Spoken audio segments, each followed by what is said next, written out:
Welcome to a new blog. এখন আমরা শিলারিগাঁও থেকে রওনা দিয়ে দিচ্ছি। শিলারিগাঁও থেকে আমরা যাচ্ছি জুলুক। দীর্ঘ প্রায় 110 কিলোমিটার রাস্তা। অ্যাকচুয়ালি যদি আমাদের গোটা সিল্ক রুটটা 4 দিনের প্রোগ্রাম হতো তাহলে আমরা এখান থেকে শিলারিগাঁও থেকে আবার মাঝে আরিটারে স্টে নিতাম।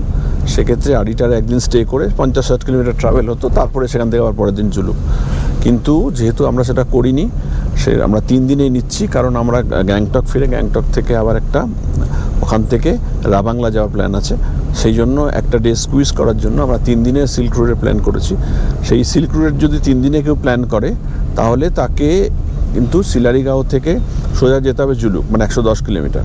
এই যাত্রাপথে আমরা মাঝে দেখে নেব বিনায়ক মন্দির, আমরা রমিলি বাজারে একটু দাঁড়াবো, যেখান থেকে অক্সিজেন সিলিন্ডার নেওয়া বাধ্যতামূলক, মানে কিনতে হবে। এখান থেকে রমিলি বাজার থেকে কেনা বাধ্যতামূলক নয়, রমিলি বাজার থেকে আমরা কিনে নেব 2টো অক্সিজেন সিলিন্ডার, কিন্তু দেখানোটা বাধ্যতামূলক জুলুকে ওঠার জন্য। তারপর সেখান থেকে আমরা আরেকটু এগিয়ে গিয়ে কিউখোলা বলে একটা ওয়াটারফলস আছে, সেটাকে দেখব, তারপর জুলুকের দিকে এগিয়ে যাব।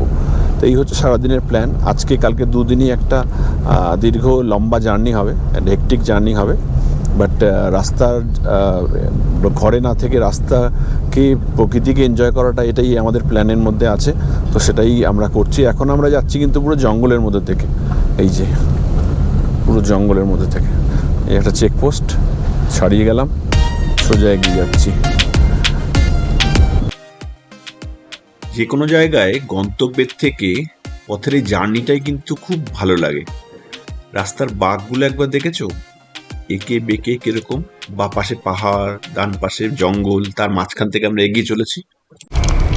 জুলুকে যাওয়ার জন্য ড্রাইভার ভাইকে আগে আমাদের ভোটার আই কার্ডের ফটো এবং নিজেদের ফটো পাঠিয়ে দিতে হয়েছিল। কিন্তু বেঙ্গল বর্ডার থেকে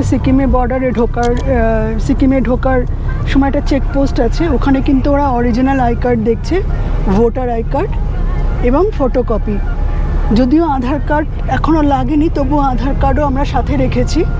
তো আপনারা যখন এই রুটে আসবেন, আধার কার্ড, ভোটার আই কার্ড এবং ফটোকপি সাথে অবশ্যই রাখবেন, নাহলে কিন্তু ঢুকতে পারবেন না।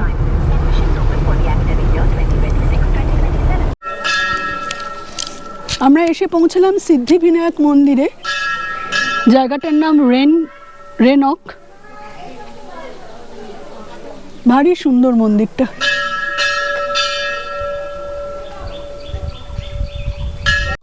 সিল্ক রুটে যাত্রাপথে সিদ্ধিবিনায়ক মন্দির, এই মন্দিরটার নাম অনেকেই শুনেছেন।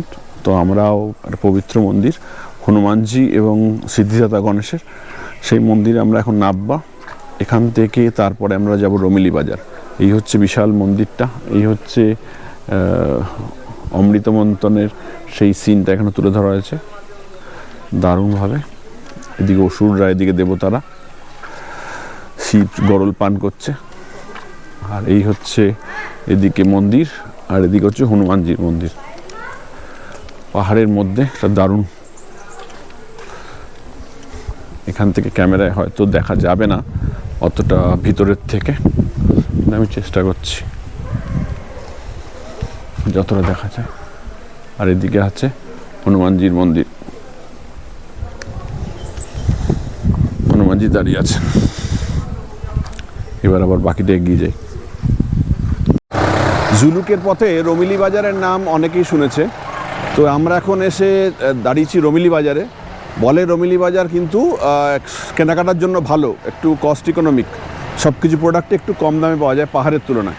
তারা ছাতা কেনার ইচ্ছে আছে, আর 2টো ম্যান্ডেটরি অক্সিজেন সিলিন্ডার নিতেই হবে, নাহলে জুলুকে উঠতে দেবে না। সেই 2টো দেখি এখানে কোথায় পাওয়া যায়, সেটার সন্ধানেই এখন চলছি। এই হচ্ছে রমিলি বাজার, এই হচ্ছে ছাতা।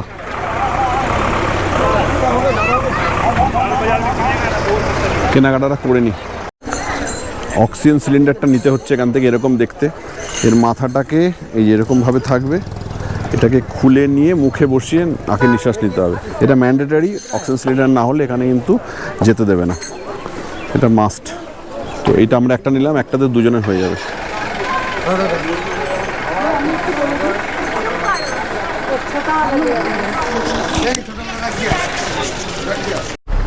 আমরা এখন লিংটাম চেকপোস্ট ক্রস করলাম। প্রচুর বৃষ্টি শুরু হয়ে গেছে। এখানে কিন্তু ডকুমেন্ট জমা দিতে হলো। আমরা যদি নিজের থেকে রমিলি বাজার থেকে না কিনতাম অক্সিজেন সিলিন্ডারটা, তাহলে কিন্তু এখানে 600 টাকা দিয়ে কিনতে হতো। এটা কিন্তু এখানে ম্যান্ডেটরি মাস্ট। আসার জন্য রমিলি যে বাজারটা, সেখান থেকে কিনে আনাই সবচেয়ে বুদ্ধিমানের কাজ অক্সিজেন সিলিন্ডার। এখন আবার এগিয়ে যাচ্ছি জুলুকের দিকে। পাহাড়ে আসলে আমি চাই যে খুব জোরে বৃষ্টি হোক, কারণ সকালবেলাটা চান্সেস থাকে যে কালিম্পং কাঞ্চনজঙ্ঘা দেখার।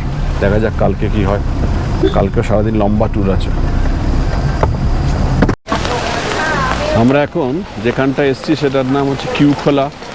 এই জায়গাটা কিউখোলা হচ্ছে একটা ওয়াটারফলস, খুব সুন্দর একটা ওয়াটারফলস, জুলুক যেতে পড়ে। তো সেখানেই এখন এলাম, স্টপ নিলাম। ঝর্ণাটাকে একটু এনজয় করব, তারপর একটু খাবো মোমো বা ম্যাগি, তারপর আবার রওনা দেবো। এই সুস্মিতা ছাতা নিয়ে, ঘূর্ণি পাকে সবাই মোটামুটি কাহিল।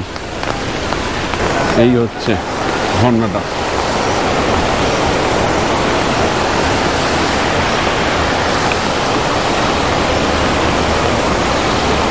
ঝর্ণার জলে সাউন্ডের কিন্তু একটা দারুণ একটা এফেক্ট আছে, শান্ত লাগে একদম পুরো। এখানেই দাঁড়িয়ে ঘন্টার পর ঘন্টা কাটিয়ে ফেলা যায়।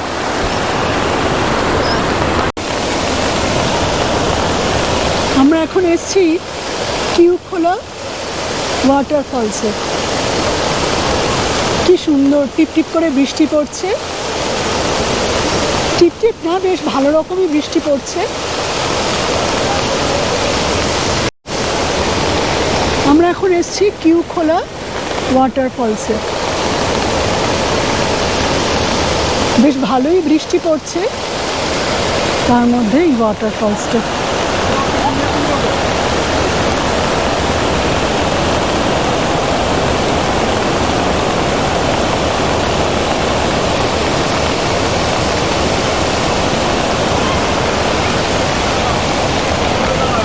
চারিদিকে পুরো সবুজ আর সবুজ। আমরা এখন জুলুকের কাছাকাছি চলে এসেছি প্রায়। রাস্তাটা একবার দেখো, মেঘের রাজত্বে ঢুকে পড়েছি মোটামুটি।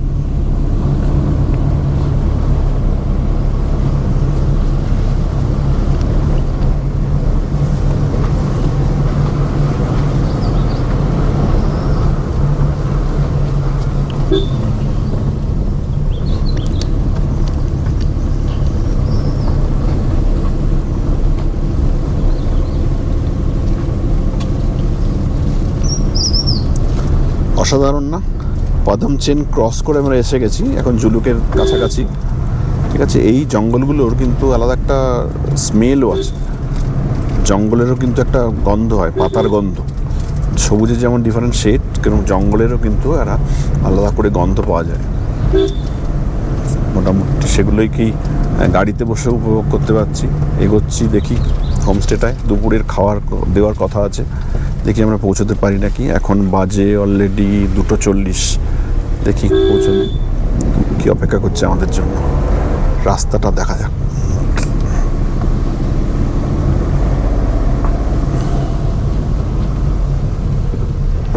দারুণ দারুণ।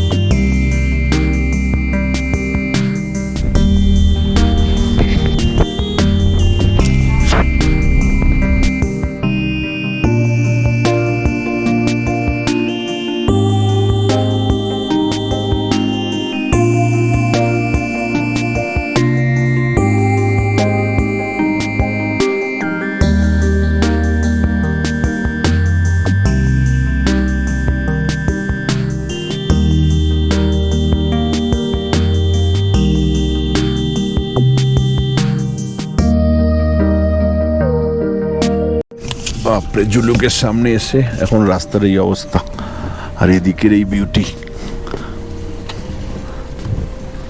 মিসমেরাইজিং পুরো। আর সামনের এই দিকে এই রাস্তাটা লাস্ট মোমেন্টে।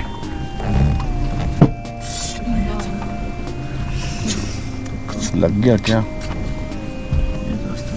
মাঝে মাঝে ড্রাইভার ভাই বলছে মাঝে মাঝে টুরিস্টদের 5-7 কিলোমিটার হেঁটেও আসতো যদি বরফের সময় জমে যায়, মানে জাস্ট একটা জ্যাকেট পরে এখানে চলে আসে, গাড়িটা নিচেই থাকে।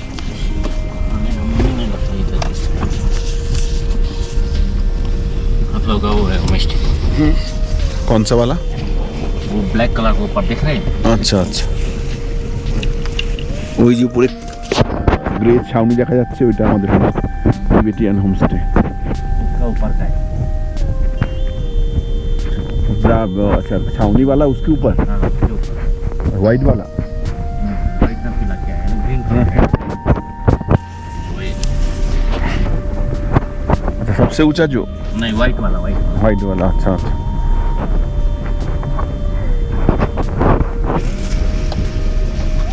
ये तो बहुत सुंदर है जगह है,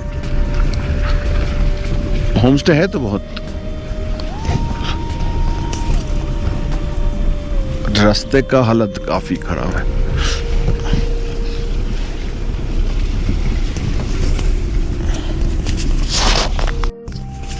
বাড়িগুলো কি সুন্দর, এটা মনে হচ্ছে কোনো একটা হোটেল বা হোমস্টে, লাল রঙের।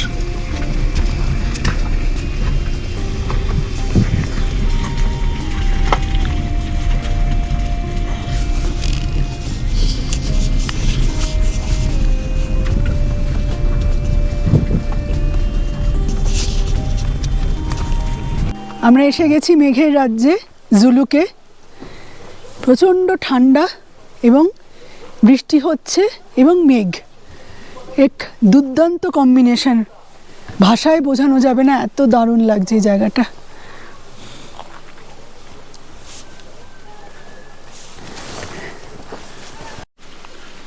এই হচ্ছে আমাদের ভিলা, উপরে সাদাটা।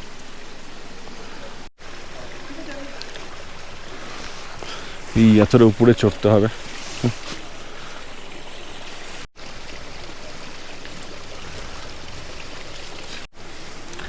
এই যে আমরা কাছাকাছি অবশেষে শেষে পৌঁছতে পেরেছি, লাস্ট কয়েক ধাপ সিঁড়ির।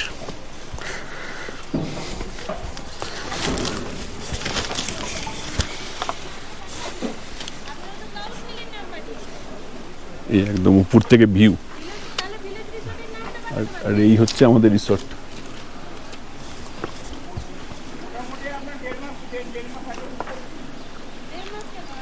এই হচ্ছে ভিউ উপর থেকে, বৃষ্টি আসছে ঝুপ জোর। এসে গেছি মেঘের রাজত্বে, চারদিকটা দেখাই একবার।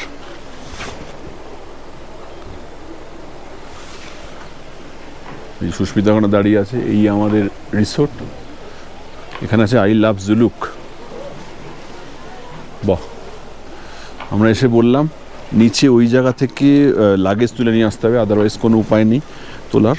সেটাকে নিয়ে ওরা যারা হোটেলের লোক তারাই নিয়ে আসবে। এখন আমাদের লাঞ্চটা করব, তারপর আবার রেস্ট নেব। একটা মেইন লোকের কমপ্লেন থাকে যে বেসিক ফেসিলিটিসের অভাব, কিন্তু আমাদের যে ঘরটা দিয়েছে ট্যুর কিংডম, এই ঘরটা এরকম দুখানা বড় বড় বেড আছে, মানে 4 জন থাকার ব্যবস্থা। এখান থেকে হচ্ছে মেইন বাইরের ভিউ, এই হচ্ছে ভিউ এখান থেকে। আর এখান থেকে গিয়ে এতে আয়নাও রাখা আছে, আর এদিকে হচ্ছে ওয়াশরুম, বেশ ভালো ব্যবস্থা।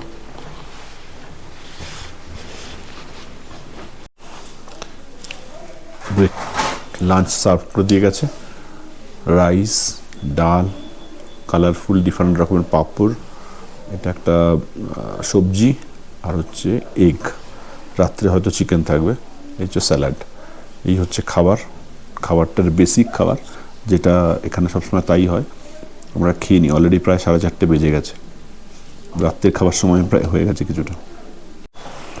মেঘগুলো উড়ে উড়ে আসছে, প্রচণ্ড জোরে একটা কাছাকাছি বৃষ্টি নামবে মনে হচ্ছে। দেখা যাচ্ছে ক্যামেরাতে মেঘগুলো, পুরো মেঘ নিচ থেকে উপরে ঢেকে যাচ্ছে, পুরো আমাদের এই হোমস্টেটা আস্তে আস্তে ঢেকে যাবে মেঘে। এই বিউটির জন্যই বোধহয় আসে সবাই এখানে, এমনিতে তো আর কিছু করার নেই, জাস্ট নেচারকে উপভোগ করো, মেঘগুলোকে দেখো, এটাই।